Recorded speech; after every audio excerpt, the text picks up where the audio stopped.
And welcome to yet another episode of Funny Talk with Mangelli and Max.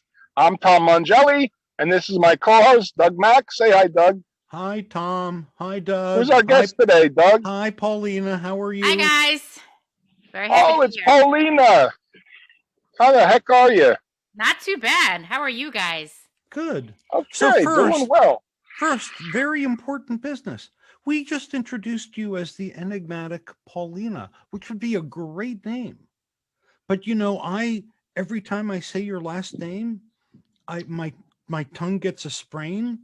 I think Tom, we did a contest. I think Tom's better at pronouncing it, but we wanted to practice pronouncing your last name and see how close we get. Okay. And I'm waiting. And we're going to play a game called Guess Your Country of Origin. Nice. Okay, go ahead. So I'm going to go with Zimzimova. I don't think that's right. I didn't. And where do you think she's from? I believe that's an Italian name, Tom. Oh, clearly. Italian? No, it ends in a vowel, but it's definitely not Italian. I'm going to say Zismanova. Oh, yeah. And is that right? Close enough. Yeah. Okay. And I say you're from Zimbabwe. Bingo. What gave it away? Wonishe Twakoto. You said no inappropriate language, and you're starting off with that? It's that's Guinean for your mother wears army shoes. My friend Kofi taught that to me. It's the only Guinean I know. Okay, so... It's actually Ashanti, I think. No, what's the language? All right, so tell us the true pronunciation and where you're from. It's Polina Zismanova, and I am born in Russia. And I came here when I was 7 years old. That's right. I was actually born, if you picture the border of Europe and Asia, okay? And you go up 300 miles north of the Arctic Circle. That's the Bumble town I was born in. No. Oh, you poor. Are you serious? How old were you when you came here? I was 7 years old. Oh, I was born in Komi. It's called Komi. It's literally like where Eskimos live. And back, it used to be where the gulags were. Yeah, it's good times. So that's the bad part of it. But the good part is I hear in the winter, they massage your body with some sort of blubber to help you keep watch it. in winter. Put on a little weight. You don't need to go there right away. The natives, please. Now, the natives. Yes, there is actually blubber massage parlors all over the place. Yeah. So they take blubber? I don't even know her. No, I think you've been misinformed. No such thing exists. No, the natives. At least not in the Jewish community that I was born into. There was like 3 so Jews. You're almost North Polish. I mean, it was up there. She's north of Poland. Wow. The shtetl my family came from was in a warmer climate in what was then Prussia, as far as we know. Yeah. So they butchered our family name at Ellis Island. You got to keep yours, presumably. No, actually, we came over here. My last name was Smith, but for some reason they changed it to Zismanova. I don't know. It's like a weird thing. I love it. But we just went with it. So, Tom. Yes, I'd like to mention our sponsor, our wonderful sponsor for our show, J. Irwin Productions. If you need a comedy show, a fundraiser, a showcase at a restaurant, a family get-together, and you want to put on a comedy show, contact Jack at jirwinproductions.com. He's the guy to contact. He's the connection, right, Doug? That's correct, Tom. And as things roll back from the COVID time, you can also get a very funny painter, plumber, contractor, cleaning service. Yeah, we could. Chiropodist. Chiropodist. What is a chiropodist, Tom? That's not a. I have no idea. I saw it on Seinfeld. Oh, I bet it's like an ophthalmologist is to an optician, a chiropractor is to a. It's some sort of foot doctor. Sounds like an insect. We're getting a 17-year Paulina's here. We should talk to her. You guys need a minute? I could step out. No. Tom and I got some blubber chilling in the fridge, so you know. Oh, baby. You know, I used to lure on J-Date. I used to lure the hot Jewish women to me by making herring with sour cream jokes. Oh, that's hot. Yeah, I know. Like disgusting. If people from the outside knew what the dating Jewish community was like, I'm like, this woman's like, oh yeah, I'd take a bath filled with herring and sour cream sauce. I'm like, do you know how much, what's the brand I buy? Are you sure that was J-Date and not Plenty of Fish? Because that sounds more like a Plenty of Fish situation. You know, it's ironic that Doug is deaf in one ear, so he's hard of hearing. Ah! I get hard with herring, Tom. Oh. That's what these women, they're like, oh my God, I didn't say that.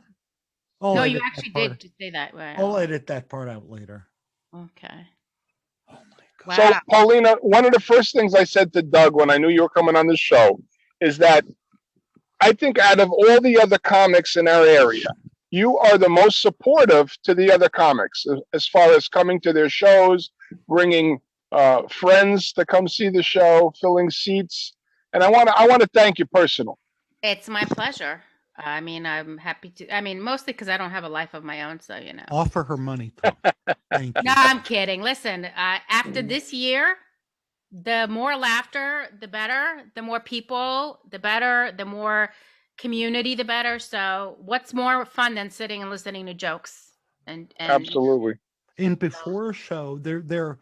I know we've all done work with 414 Entertainment, and before a show, Pat Griot brings together the comics and they do a little tete-a-tete beforehand, and we're all very supportive. Every one of my friends that's come to that show says, and they tell a difference because the comedians are together.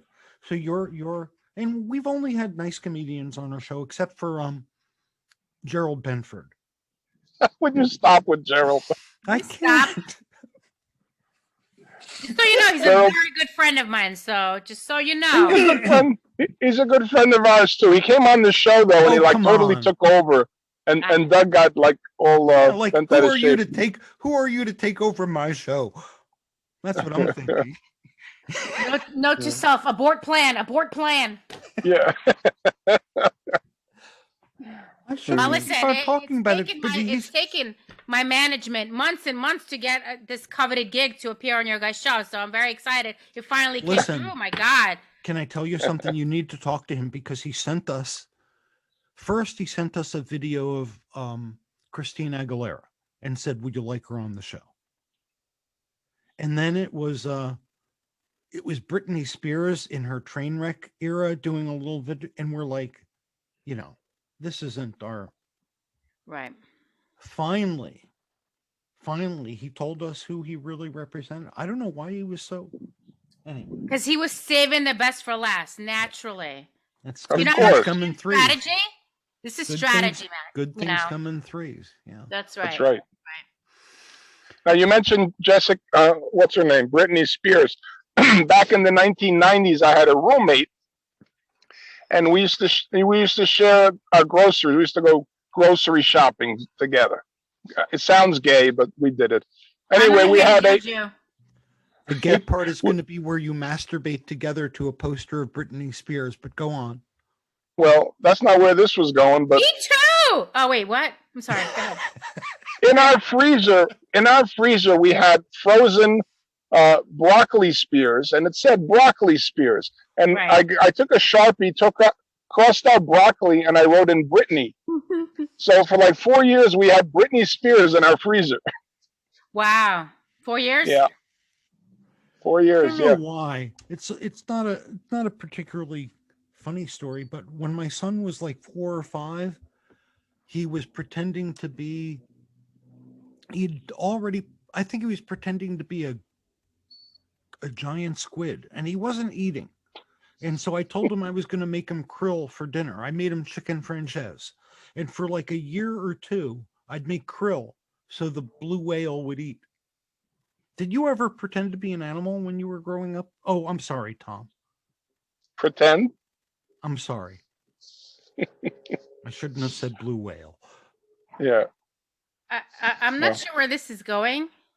I'm not either. We don't go. Don't feel alone. We only need to go an hour. That's where we went from Britney Spears to Blue Whale. Yes. Yeah. We're creative. Yeah. You know, they have something for blue whales now. It's called Zoloft. Oh, Tom. For our Ethiopian friends, blue refers to being depressed, under the weather. What can I say?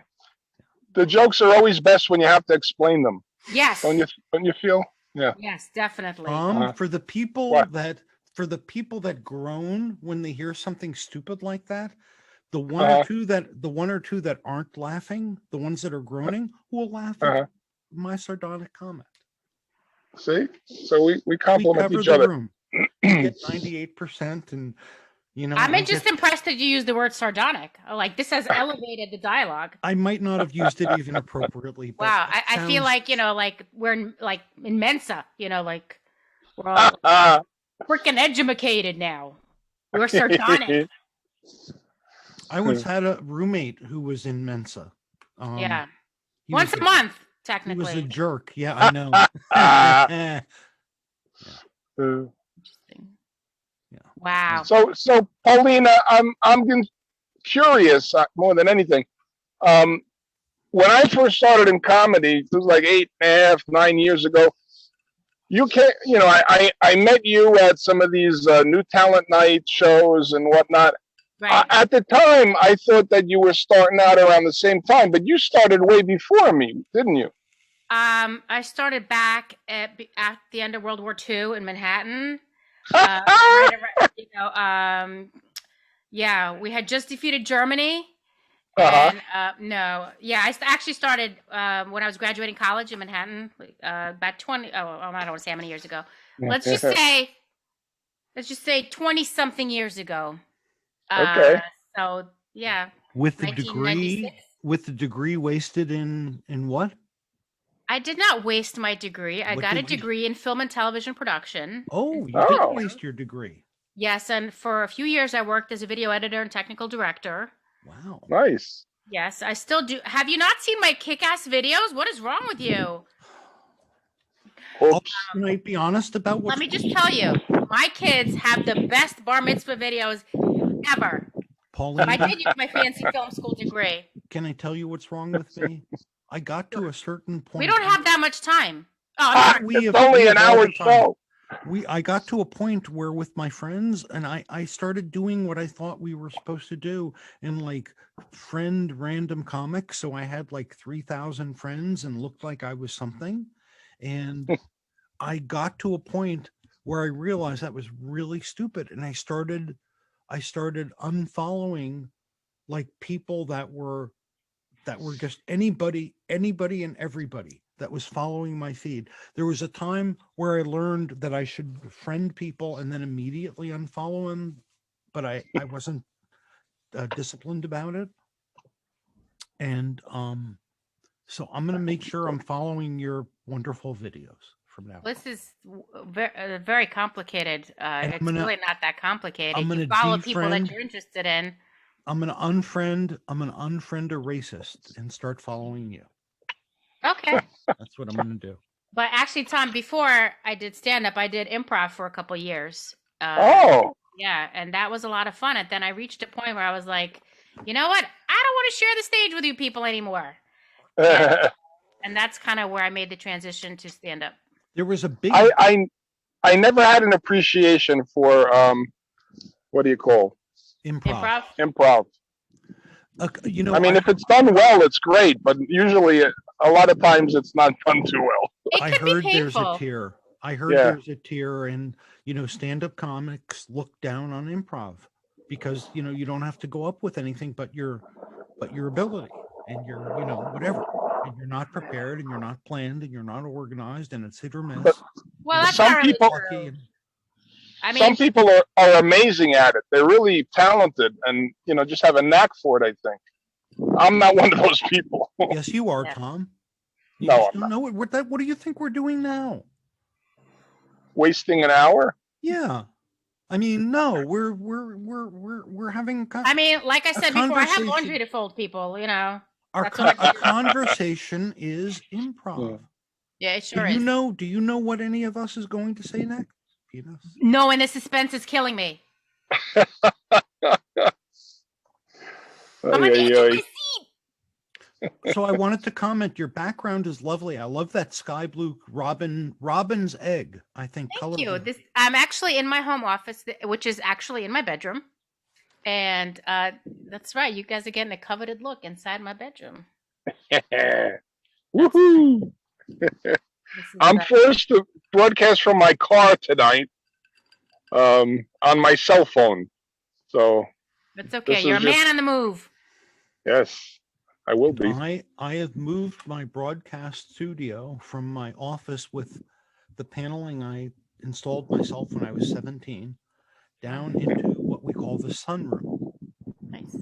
Which has accumulated some of the plants that I'm running out of room for because of my new niece-in-law. What do we call my niece's wife? Oh, your niece's wife? My nephew's wife is my niece. Your my niece-in-law. Yeah. My new niece is a plant lover. I'm a plant lover. I have plants everywhere. I used to be, and then I started taking care of my father. And you know, I love plants, but it depends how you cook them. Anywho, I'm assuming you like yours with a little bit of animal on the side. Oh yeah, a lot of animal. Right. Tom, I'm starting a vegetable garden for the first time this year. Cool. And I'm getting a fence to hopefully keep the rabbits out. I don't know if it'll work, but I'm going to try. Well, then the rabbits will take offense. Oh! But boom. Some quality improv for you, right there. For our Ethiopian listeners. See, now improv's different than an ad lib. That was an ad lib. Yeah, but we're improving. We're jiving. You know, yeah, I guess. We're funny talking. We're funny talking. We're trying to funny. This is actually where I do my, my grown-up job, my actual day job. So I have to do a lot of Zooms, and this is, where I do most of those. I do have a studio in my house where I work out of, but this is like the. So would it tell people what do you want to reveal what your non-comedy job is? I have a couple. I do marketing for a restoration company, and that entails me going out and networking extensively, as well as sitting on many Zooms and sending out materials, making connections. That's what I do. And then I have a design business where I make all sorts of home decor, party decor, and very illustrious cakes and cupcakes. And and I'm actually I am consolidating all of these things that I do, and I'm launching a new business. And I guess I could put it out there. Of course. And, it's almost formed. It's called Perfectly Presented Creative Services, and I provide creative and delicious marketing services for small and medium-sized businesses. And very much looking forward to getting that off the ground. It's getting there, almost done. But I'm more of an artist, so the business side of me is just learning, so to speak. Right. Well, that's awesome, though. So it's getting there. And I do a lot of different things, but the comedy, honestly, that it's my first love. It feeds my soul, and it's we were talking about this the other night, that comedy has been there for me through some very rough times. It's I actually don't know how non-comedians get through tough situations, because it's literally the best medicine, the best therapy, the best medicine. So. Yep. Some find it from Jesus Christ. And they find faith there, or others from their faith. Whatever gets you through the day, whatever gets you through the storm. I'm writing all the time. I don't write it down, though. That's my problem. That's why nobody knows I'm funny. I don't write it down, and then repeat it 1,000 times. That's why I'm really funny, people. Sometimes.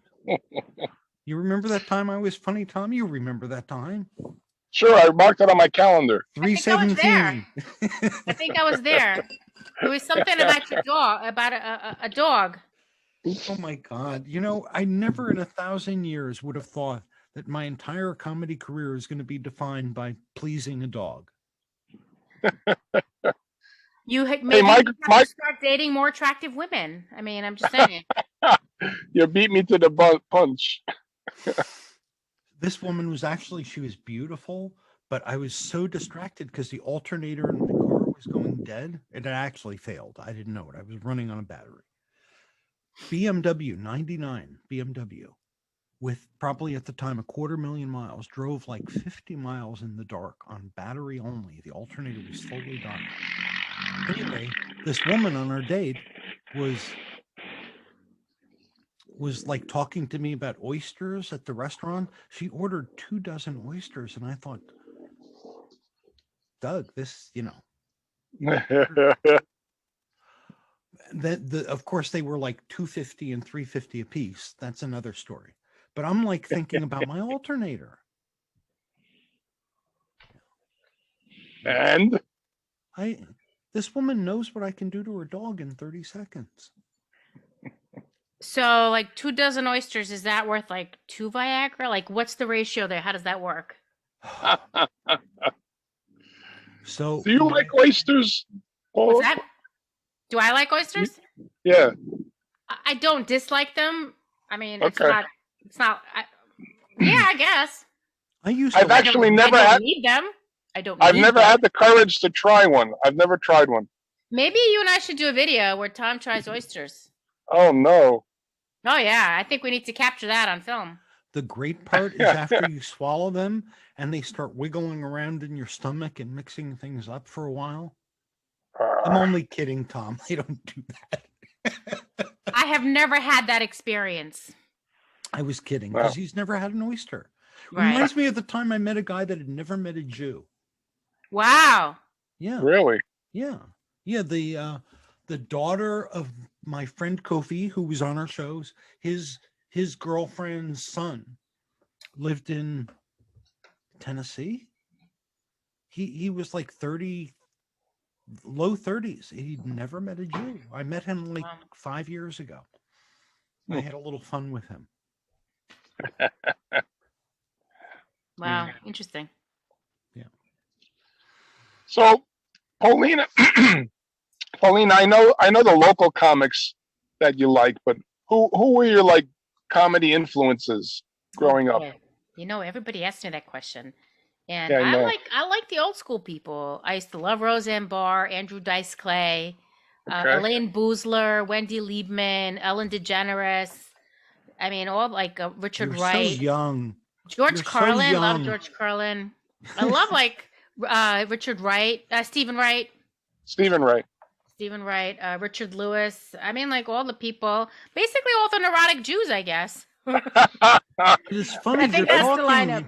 You're talking about old school, and I'm thinking you're so young, Paulina. I think old school. I think George Burns and Jack Benny. Oh no, I like those two. I mean, well, they're timeless. But I mean, there's so many, and they're also different. We did a show on Elaine May and Mike Nichols, who nobody knows. Mike Nichols directed The Graduate, and if you Google May and Nichols, you'll find Nichols and May. Nichols and May, the funniest little skits. The woman buying the guy coming in for the discount funeral. You remember that, right? Okay. Yeah, they used to do skits. Well, back then in the late '60s, you had Stiller and Mira. There were a lot of comedy teams. Yeah. Remember Judy Tenuta? I thought she used to crack me up. Wackadoo with the accordion. Yeah. Still that way. Yakov Smirnoff, remember him? Sure. I truly related to him because I'm like, oh my God, here's a Russian dude. He's fresh off the boat and he's making it big. So that was pretty cool. Are you a Robin Williams fan? I mean, of course. Is there anybody who's not a Robin Williams fan? Well, that's true. Did you ever see his movie Moscow on the Hudson? One of the best movies, yes. It was a great movie, wasn't it? It was. I've seen it. The guy that plays the other clown, the other guy, the actor's name is Ilya Baskin, And he was kind of like a staple in the Russian community. Like you would see him out in Brighton Beach, you know. Okay. Yeah. Anytime you see something that you relate to on such a deep level as it's from your homeland, and you see people going through shared experiences with you, that becomes special. That becomes like you relate to that so deeply. And you know, so of course that was a great, very sad movie. You want to know what movie spoke to me? Dom DeLuise in Fatso. That was a great movie too. It was. I remember that movie. It was a very touching portrayal. Yeah, but it was me to a T. I even had a cousin Salvatore that died. I honestly, I don't remember. I remember loving the movie, but I don't remember the particulars of it. But he was just he was just like a, you know, it was vulnerable, you know? Yeah. So I get it. Yep. Yeah. So, yeah, a lot of good. You should write Fatso 2. Fatso 2. Hashtag Fatso 2. The sequel. Yeah. I can do that. Did Fatso 1 have like a weird old crampy Jewish guy friend? Or no? Yeah. No, but Fatso 2 will. Listen, could you write me in like in storage unit 517? Hey, wait a second. Fatso 2 is going to need a cake enabler. Somebody who makes you know, I'm just saying. That goes without saying. I think we've cast the project already. But only it's conditional though. What's that? Because if you're going to be involved with cake making, we have to have Randy Simon Lupo on. Because if Randy finds out that we did something involving cake and didn't think of her, she would not like me. So I mean, is that okay? As long as I don't have to share the cake spotlight, I'm okay with it. She can listen. She's a good friend of the show. She could be the prostitute in scene 3. Oh, wait, that sounds like fun too. Hold on. I'm gonna have my people talk to your people. We'll work it out. It'll be good. I once did a show where if the audience voted against me, I would be whipped by a dominatrix. And I'm trying to explain to my girlfriend how it would be okay. And by mistake, I said, honey, it'll be fine. I know this dominatrix. And I did, because I'd performed comedy with her in New York. But when I got there, it turned out to be a different dominatrix. I didn't tell my girlfriend. Oh, no. Anyway, she's like, why would you want to? And why would I want to do that? You guys know. I really haven't the faintest idea. Tom? I don't either. What did you learn in comedy school? Come on. What did I learn? Take the gig. That's true. Now, is that the gig that you drove all the way up to Connecticut? 7-hour drive. What did we learn at Don't blow the light? Oh, I really blew the light at Gotham. It was my 4th comedy show ever. You're lucky you had a 5th. Read the room. The guy came on the microphone and said, Doug, your time is over. This is after they turned off the mic. I kept on going like 2 or 3 minutes. That sounds awkward. Well, it wasn't for me because I didn't know how. I wasn't sure that blinking red light was for me. Were you killing or were you about to be killed? No, I was horrible. But okay. But in 2 weeks subsequent to that show, Jim Gaffigan dabbled with the premise I was fucking up. Tosh.0 dabbled with the premise I was fucking up, and another premise made it to the Daily Show, I think. And that one I had a pretty clear path to. So I was pissed and complimented at the same time. Gaffigan was on the show that I was on at Gotham. So, and then he started playing with the virgin birth of Jesus, which is what I had done. And I know these people are figuring, hey, that's a weird take from a guy that was promoting bestiality a minute before. Right. Okay. Paulina, I've talked enough. Yes. You and Tom, you guys talk for another 25 minutes. I'll let you know when you're up. Oh, okay. Now, Paulina, you mentioned running the light. When I first started out in comedy, I was at Scotty's Comedy Cove, and Johnny Hollywood was running the room. He was managing the room. And he never turned off the red light with the prior comic that was up before me. Oh boy. So my entire set, I had no idea how much time I had. And I was supposed to do what, 5 minutes, and I ended up doing like 3. And I it was so impressed in my head not to run the light that I just ended it and got off the stage, and it was a horrible set. It happens. Yeah. No. What are you gonna do? Your horrible set, Tom, is better than 90% of the local comics best sets. Oh, stop. That's only at open mics, maybe. 87%. Oh, on a real show, you're like 13, 14%, Tom. Don't worry. This math is getting very complicated. I didn't realize I had to do percentages. Is there like a quiz at the end of this? Next time you're on, make sure your calculator is charged up. Hold on. This is like the SATs. Seriously. I don't how do I know you know how you can tell it's a number 2 pencil? Oh God. Wait a minute. The smell. I'm gonna have to talk to my agent about this. Why are you laughing at that, Tom? Really? Did you think that was funny? No, I'm laughing at how bad that was. But anywho. Okay, we should laugh a little bit more about how bad that was. How long have you been? Did you use that as a teacher when you were teaching, Tom?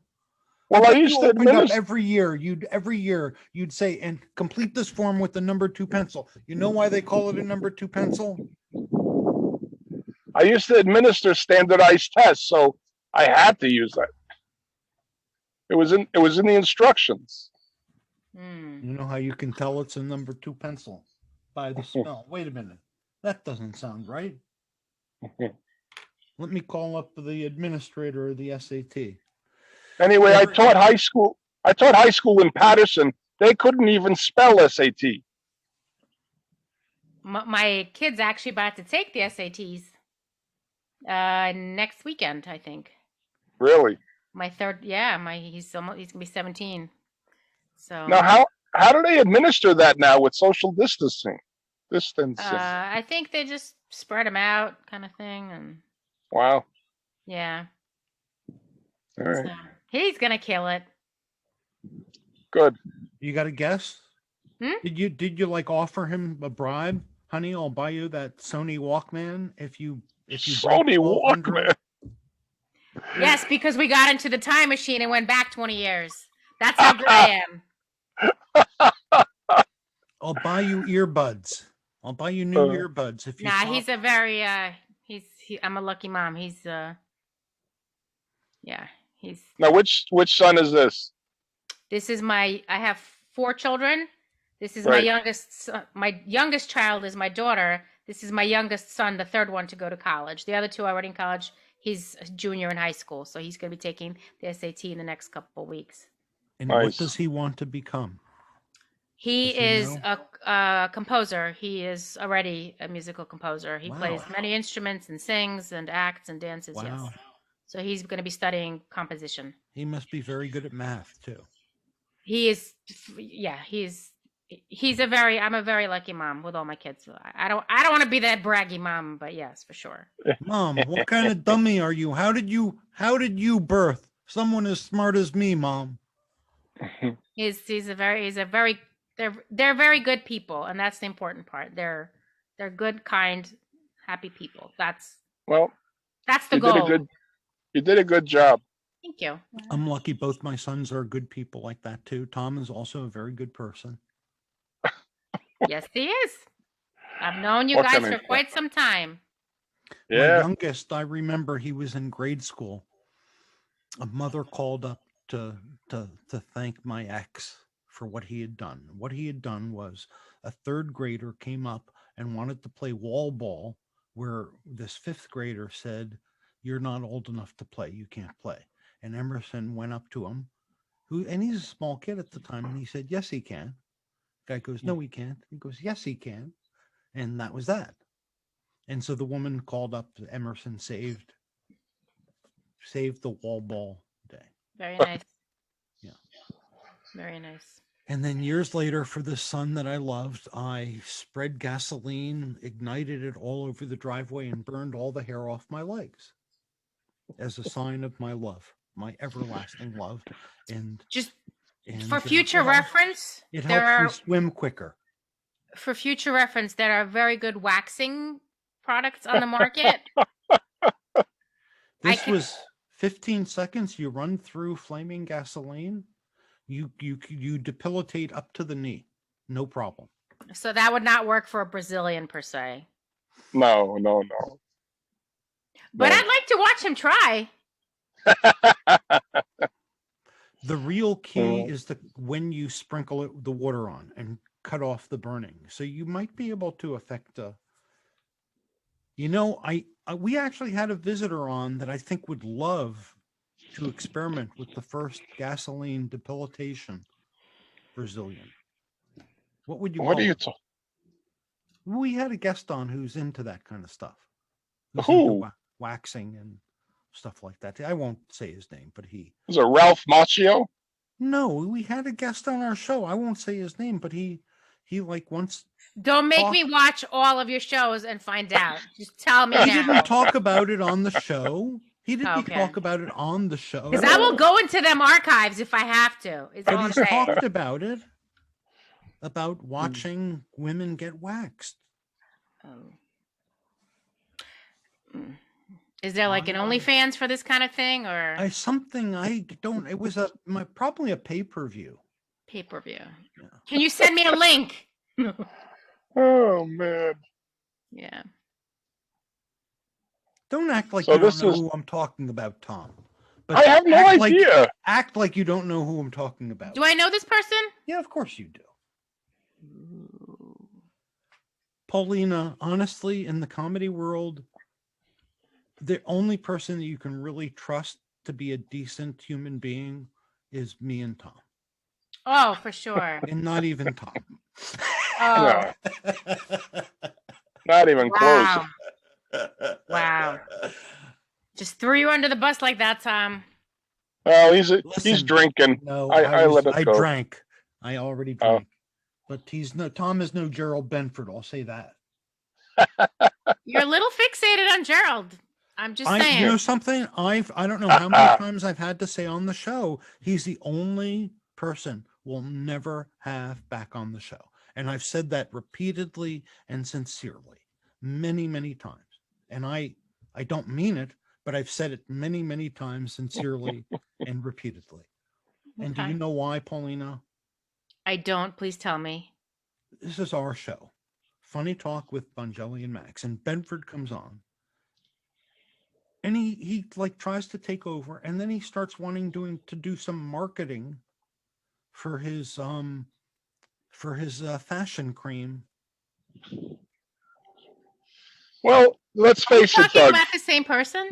Gerald Benford has a line of fashion cream.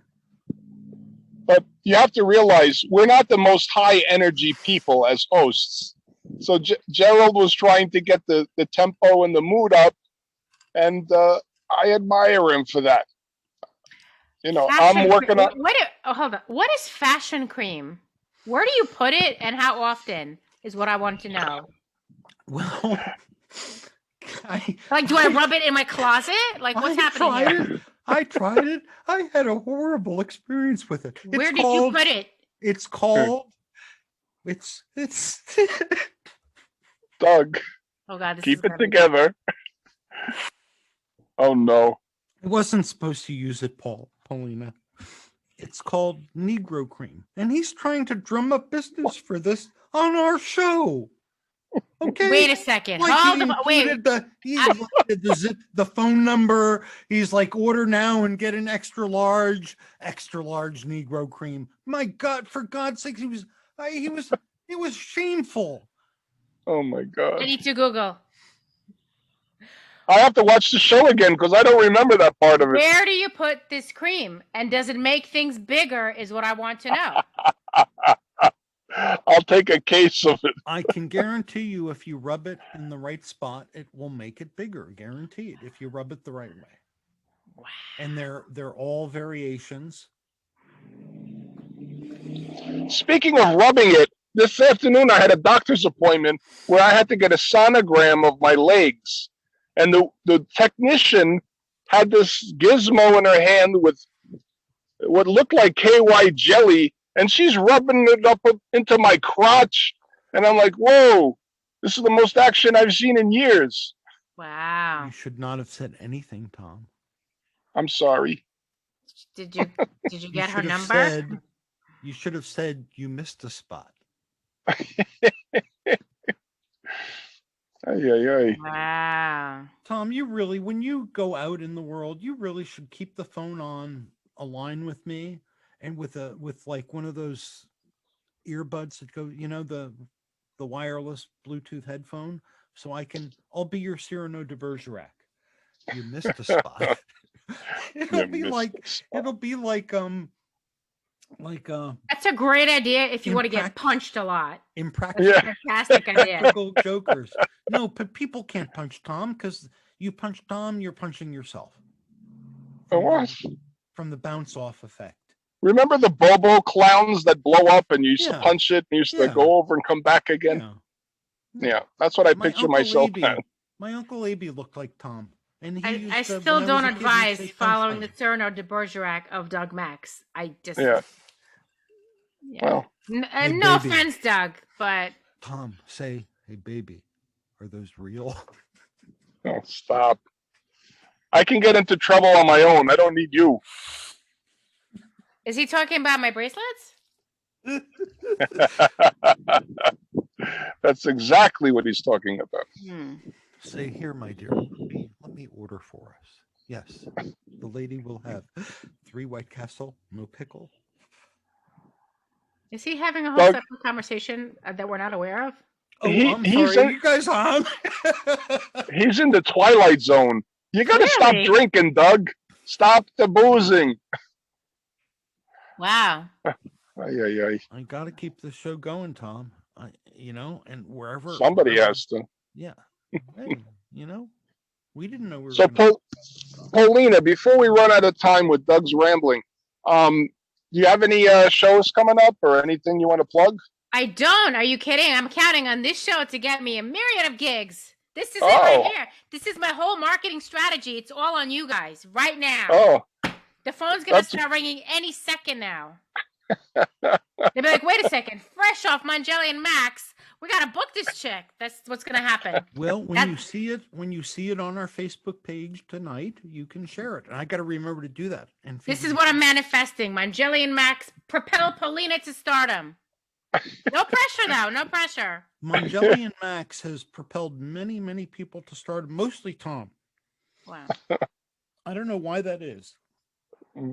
Tom's tried to explain it to me, that my comedy should have a broader appeal. Yeah. Right. I try to appeal to the broads. What are you talking about? Oh, boy. Oh, Jesus. Ay. Wow. Okay. What's a girl to do? Oh, Polina. Yes. You were at the show at Scotty's. Yes, I was. With Doug Karp. Yes. I was. Do you remember the guy in the audience? Well, you know him. You're friends with him on Facebook. Steven? The guy who said he was a gynecologist. Yes, I didn't know that I knew him until after the fact. But yes, Chapin or something. Yeah. He came up to me after the show and he said he liked my set and he produces shows and he wants to hire me. That's awesome. Like, okay, yeah. That's great. I didn't realize he was a comic either. Yeah, I did. Again, like I looked, he came up to me after, and I'm like, oh, Michael. I'm like, wait, we're friends on Facebook. I know you. He's like, oh yeah. So, and then he's an actor, comic producer person. Yeah. Right. So, that was a fun night. You guys talk about me? What's that? You guys talk about me? My whole set was about you, Doug. Was. I did 30 minutes. My whole set was about you too, and I didn't even perform that night. So. Thank you. Yeah. We've got some comedy Zoom show coming up the 24th. What day is that? That's coming up real soon. Yeah, I got. Actually, wait a second. I do have an interesting gig coming up. I forgot. I should mention this. I've actually joined a production company where we do haunted ghost tours, and I play a variety of ghost characters. And Wow. yeah, and it's some of them are fundraisers for this very nice group, a non-for-profit that helps autistic children. And so it's fun. It's a little weird reading somebody else's words, because I'm memorizing a script. And I didn't realize how different it was to say your own words, stand up, and then actually try to memorize, paragraphs of somebody else's, it's a monologue, but it has nothing to do with me. So that was like a big adjustment. But then the producer told me, she's like, you know what, just put whatever comedy. She's like, improv, do whatever you want, make it your own. So I was like, oh, well, that's much better. So I get to go in this like crazy makeup and like ridiculous, like big, it's awesome. It's a really fun outlet. Yeah. Now, Mystery Productions. You've probably heard that Rich Carucci and Craig Loingren were involved in a sitcom, I guess it would be, that they were in production with about ghost hunters. No, I had no idea. That sounds cool. A comedy ghost hunters? Well, a show with two comics as ghost hunters. That sounds interesting. Yeah. We should do a show, Tom. We need a theme though. What should we look for? Isn't this what we're doing here now? Isn't this a show that you... This is very meta. Isn't this why we're here? We could be herring hunters. I'm a Russian girl. You know that shit is sexy, right? Oh, little caviar. Oh, little vodka. I remember a local Russian comic doing, his example of Russian humor, like Russian fairy tales. Oh, Ben Rosenfeld. Yeah. You go in woods in the dark. Wolves eat you. You stay in the house. Good night. Sleep tight. It makes me nostalgic for my parents. I miss them so much. Just kidding, no. The dark, cold of the Vladivostok winter. That's right. It's sunny in the gulag. It's sunny in the gulag. Yeah. Do you prefer cold weather? Do I? Yes. Yeah. 100%. I like it chilly. Yeah. I never wear a jacket. My friends think I'm crazy. Paulina, that's the name of a musical. But I don't mean this, but I'm always hot. And I don't mean that but I don't mean that in like I'm so hot. But well, it's appropriate in either context. Well, thank you. But yeah, I always run hot to begin with. So. And that number to call is 201-55. Murray Hill 75512. TT. I could just give you my Venmo number. There you go. Cash App. So, Paulina, I think you should produce a show called "It's Sunny in the Gulag." It's in the works. It's nice. Sunny in the Gulag today. Let's go out and have some goulash and play. It's sunny in the Gulag. Did I mention Doug's been drinking? Kelly, but it's okay. What's that? Did I mention Doug's been drinking? Tom, I'm a little jealous, I gotta tell you. I ran home from work to be here, and I did not have a chance to booze up. We got 7 minutes if you want to run and fix yourself something and come back. No, I'm good. I have my green tea. I'm all good. Green tea. Nice. Oh, yeah. Tom, green tea is good for you. You're into all that health stuff. Vinegar with mother. My mother isn't even alive. It's like... I'm drinking elderberry tonic, elderberry defense tonic. Is that good for the immune system? Yep. Very nice. Good for you. Yep. Right, because post-COVID. Yeah, I mean, I was really taking a lot of stuff to boost my immune system, and then when I got COVID, I really didn't have a bad case of it, and I think it's partly due to my boosted immune system. I didn't even realize I had it when I had it. I was sniffly and my sore throat. I had a sore throat for like 3-4 days, and I was like, oh. Yeah. My son had it a little worse, but even, it was, thank God. We're very lucky. We're very lucky. Yeah. I'm very grateful for the, you know. Well, For the ease. unfortunately, I got it. I was diagnosed with it, and then right after that, my uncle Sal, whose house I go to all the time, he is diagnosed with it.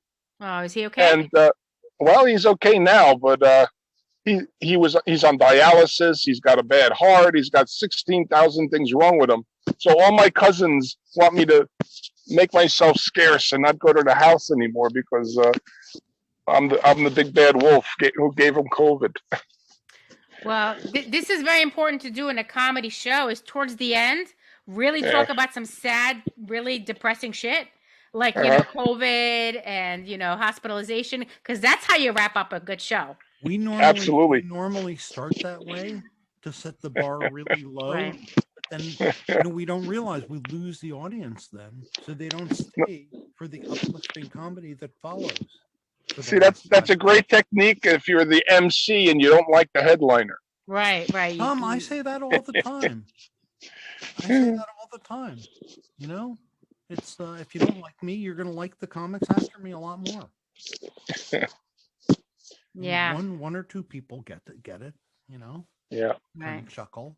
Speaking of MCing, I'm going to be MCing on the 30th at Lorita Winery in New Egypt, which was a gig that I had in New Jersey. Yeah, it's down by me near Lakehurst.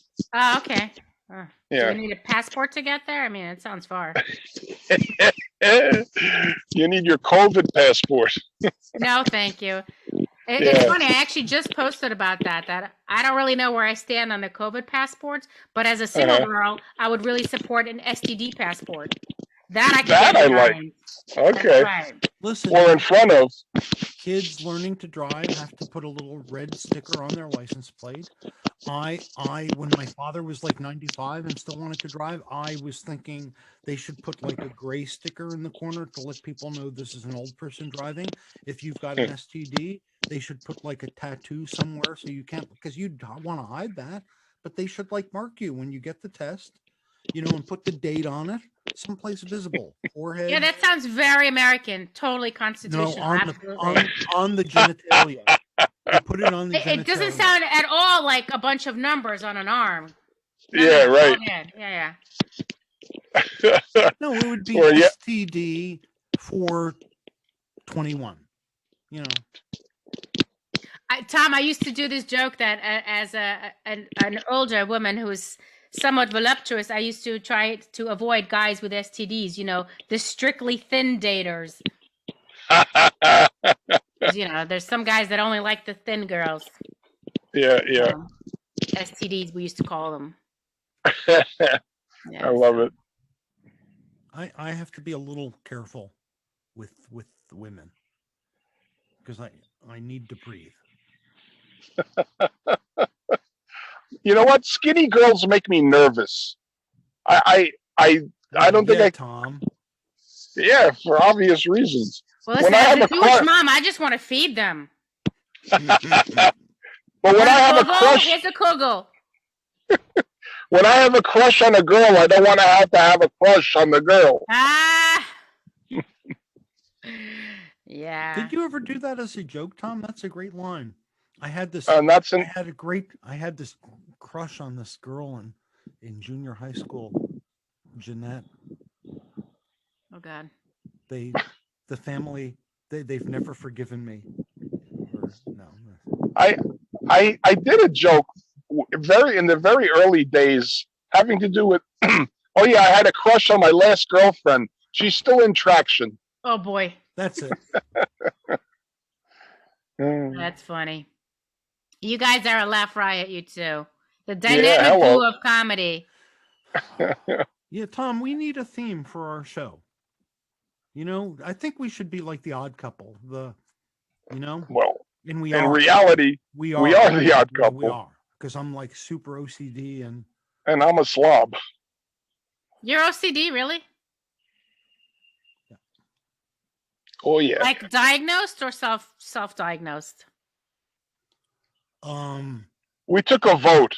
It's been clearly self-diagnosed that from everyone that knows me, and I've only come to grips with it the last, I don't know, I evidently am really annoying too, Paulina. I've come to grips with it only in the last 7 hours, 47 minutes, and 36 seconds. But I'm not OCD, I swear.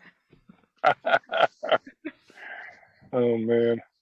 You guys are funny guys, funny with Mangelli and Max. One of us is reputedly funny. Stop. No, Tom, it's you. Nobody listens. Nobody. They're like, the guys seem to get along, but why do they seem to get along? Because Doug is he only hurts the show. He ruins it. Stop. So we had a comedy friend. We had a comedy friend recently, Joan Weisblatt. Oh, I love Joni. Drop out of comedy after being on our show a few weeks ago. Wow, way to put the nail in the coffin of her comedy career. Nice going, guys. Tom. What? Tom quit comedy a couple times. Yeah. And you know what happened? I tried. He announces that he quitting comedy. Oh, come and do the show. Come. Yeah. I have no intention of quitting comedy. I'm just putting it out there to the comedy gods. There's no quitting. I saw that. I made a comment on Facebook that I was considering it, and then all of a sudden I got all these offers for gigs. So Doug thinks I did it on purpose. Strategic move. I like it. No, yeah. I did it. I did it too. Like 2 days after Tom, not a word, not a peep. Good luck. Maybe you shouldn't have unfollowed all those people you said you unfollowed. See? Yep. Yeah. But anyway, I don't know about you, but I'm excited about the comedy world opening up again and making them so. Oh my God. I was at the point where I was poised when they had the shutdown last year. I was poised to have a great year. I had a bunch of gigs on the book. I was producing a couple of shows that were some big money shows. And then they pulled the rug out from under us. It was just so frustrating. Oh my God. I'm so glad we're getting back into it now. If you were poised, you'd keep your balance when they pulled the rug out. Who says you're not funny? Everybody, Tom. It's this witty banter people can't get enough of right here. That was it right there. That's the magic. The feeling good two people that hate one another but keep on talking for some reason. That's the magic, guys, right there. The secret sauce. Oh, Polina, if you want to... Julia Scotti gave us a secret to make our show even stronger. She said, Doug... Turn the microphones off? What? No, she said, pretty much. You're perfectly bad as you are. Tom is trying to cover for you and make it better, and he should just be bad too. And then you've got something. Then you got a dynamic, something churning. You gotta lean into it. Yeah. I hear you. Oh, but anyway, I think our shining moment in our collaboration was when we were driving up to Lake Placid, New York, and Doug decided to sing along on his with opera that was on the radio or his CD or whatever. No, and Doug's Nessun Dorma. Whatever. Oh, don't do it now. Go on, you tell the story. I'm gonna hum. Well, it was Doug howling like an alley cat. This is not the kind of hummer that goes viral. This is not the kind of hummer that people enjoy. I'm just saying. This was before TikTok, so we're out of luck. But I could watch it like time after time, and I'll laugh every time. Yeah. Of Doug singing opera? Yes. And you know what's going to happen next time we do that trip, Tom? I will know all the words perfectly, and you will be. I'm a little offended that I wasn't asked to sing opera. Do you know opera? Do you know Ave Maria? I mean, I've heard of it. I mean, what about La Donna Mobile? Of course. I have a house full of musicians. Muta da cento. Every time I sing, this is a painful joke. Now. This is every time I sing, my kids make fun of me, and they've deemed my voice that I'm mezzo so painful. That's pretty good. Yeah, it is what it is. Sempre misero, Chile safida, Chile confida, mal calto el core. You know what that means? No. Woe be to the man who loves her. He'll never love again. Wow. Yeah. Gotta put that on my dating profile. La donna mobile, qual piuma al vento. A woman is fickle like a feather blowing in the wind. Woe be to the man who loves her. He'll never love again. Wow. That's deep. Misero. Look at this. I'm getting culture on Mangeli and Max. This is a multifaceted kind of show. I really wasn't expecting this kind of fulfillment. Really, normally the culture is on cheese. When Tom yogurt, did his cheese segment tonight. Wow, this is. Oh, we can't hear you, Tom. You're muted. Uh-oh. Why is Tom muted? Oh my God, Tom. Maybe I can unmute him. You killed Tom. Yeah, we can hear you. Oh, there he is. Oh, now we can. You can hear me now? Yeah, but we can see you too. Well, Doug's good for culture. I'm good with trivia. If you want, when it comes to trivia, I'm full of it. I was gonna say, I'm combined. You're good for trivial culture, I guess. Like completely unimportant things to talk about. Right. This is our forte. Culture. Yes, that's it. Trivial culture. Yes. Yeah. Now in Italy, they have the board game Trivial Pursuit. Oh wow! Don't laugh at that. I've heard he said that one other time on the air. That's just not stupid. to me. It's all new to me. It's okay. I'm sorry, I can't play that game. I'm a vegetarian. I've probably told some stories like 20 times on air. Yeah. Right? I try to tell the same 3 or 4 stories in case somebody didn't hear our show. Trivial Pursuit. Come on, that's classic. Are you really vegetarian? I am what they call a pescatarian. I only eat fish and seafood. I have not eaten meat or poultry since I'm 14.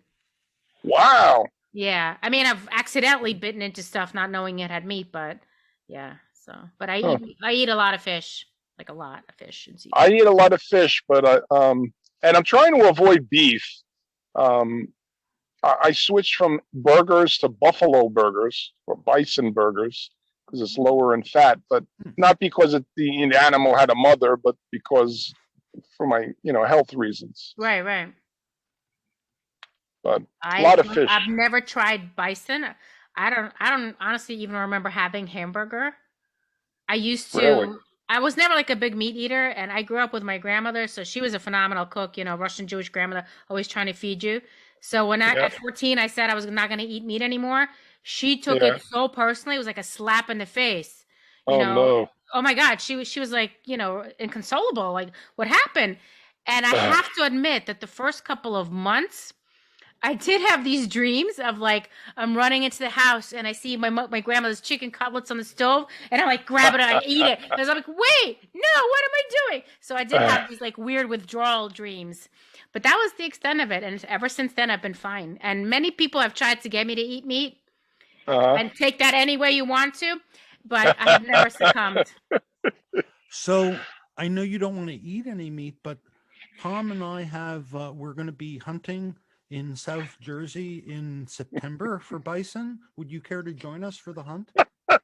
I can be there as a photo correspondent, like as a journalist. We would love that. We dress up. I could just live tweet the whole thing and be like, "Look at these assholes." Oh, I'm sorry. All these hunters are out there in camouflage. Yeah. And they're moving like they're a hunting animal, like a predator. Tom and I, we dress up in these brightly colored clown suits. The bison, they're like, we're so obvious they know we're not a threat. Right. No, with the slingshot. Actually, I don't eat the meat, but I have no problem with people hunting for food. I have no issue with. So come with us. Hunting at all. Now I just kind of want to see you handle a gun, Doug. I just kind of want to see you with a gun. I would pay to see that. He uses a slingshot. But the first time we went hunting, Doug bagged an elephant. He actually shot an elephant dead. And now we can't go back to Great Adventure. Love that. That's hilarious. Oh, it was horrible, Polina. Because I was a former sprinter in high school, so I got away. But Tom, yeah. Anyway, thank you. Thank you. I just laid down next to the elephant and pretended I was the calf. On that note, listen, guys. We've done our time. I'm not going to go hunting with you guys. I'm going to fear for my life.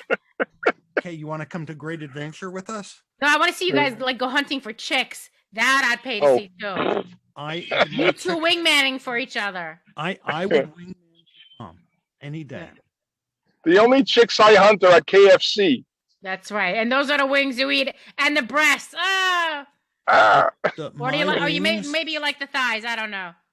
Anyway, Pauline, I have to say my wings my ailerons are not functioning for that now, because I am with a wonderful woman. No, I know. I've met her. Who puts up with me? I don't know why. Stephanie, right? Yeah, it's not because of my sense of humor. I met her. Yeah. I met her a few times. Yeah. It's been a long time now. Yeah. 5 years? 4 years? 5 years. Yeah. Wow. I remember when around the time you guys you met. It's coming up 6 years, minus that 3 months, 6 months when I was apparently not a good person. We were on a break. Are you guys gonna get married?